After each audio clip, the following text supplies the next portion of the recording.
Hi, welcome to First Reading, the Old Testament Lectionary podcast. I'm Dr. Tim McNinch, and this is another of our summer shorts. The first reading for July 21st is 2 Samuel 7, verses 1 to 14a, the episode in which David offers to build God a house, and God counters by promising to build David a dynasty. If you're listening to this on our podcast feed, know that you can also see my actual face doing this on our website, firstreadingpodcast.com, or you can go over to our YouTube channel.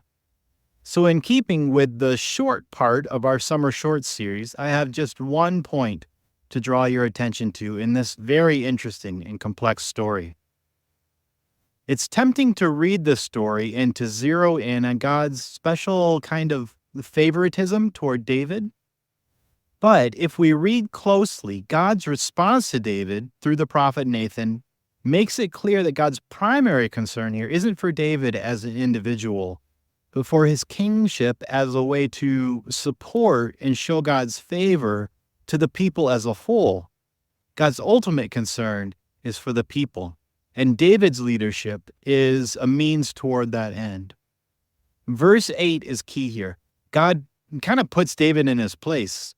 I took you from the pasture, from behind the sheep, and made you prince, or an elevated one. The Hebrew word there is nagid, over my people, over Israel. In other words, whatever success David has had is not his own accomplishment. It's God's doing. And it's not even for David's own sake. It's so that he might be a successful leader for God's people, Israel. Verses 9 and 10 repeat that pattern of God describing divine action on David's behalf, that's verse 9, and then the results for God's people in verse 10.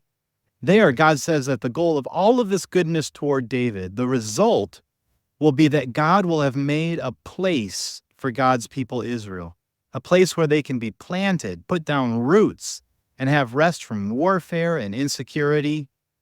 The key word here is that word place, which in Hebrew is makom. The word makom often indicates more than just the simple plain word place, though it can mean that. But usually, at least in the Bible, the word is used to indicate a special place, often a holy place.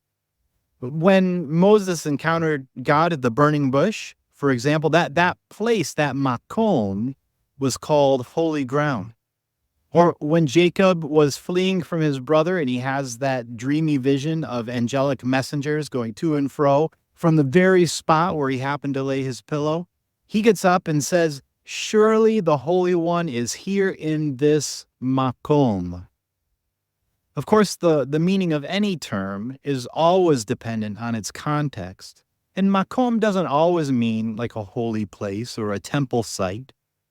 But here in this context, in 2 Samuel 7, where the discussion is all about building a house or a temple for God in Jerusalem, David's capital city, it makes perfect sense that God starts talking about setting up a holy site, a makom, but not for David, not even for God, but for God's people, for Israel, a place where they can dwell secure.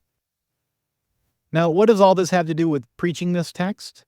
Well, first, a caution. This line of interpretation about makom could make this text into a kind of proof text for a sort of religious Zionism that claims an unconditional biblical land grant to the Jewish people. I don't actually think that's the point here. This isn't about Israelite ownership of their land. If anything, this text is at pains to emphasize that the land, just as much as the kingship, belongs ultimately to God alone, and is lent to David and to the people as an expression of divine love. Well, I actually think the preachable point here is that in this story that does elevate David so profoundly, it's really important to recognize that David is a means toward the ultimate goal of God's care for the people. And I'm just so grateful that the biblical authors picked up on that and preserved this theme in the text. Even in the Israelite monarchy, which was a kind of absolute dictatorship, These scribes understood that the ultimate purpose of political leadership was to benefit the people, not the other way around. In our own national and local political election season, I think this point has general applicability. It's worth remembering that political leadership is meant to benefit the people and not to aggrandize the politician. This is also relevant in our churches and to pastors and other leaders. Leadership among God's people is not some high position towards which we should aspire. Leadership is a divine gift that's given for the benefit of the people. Godly leadership creates space. It makes room. It makes makom, holy ground, where the community that God loves can find rest and growth and relationship and purpose.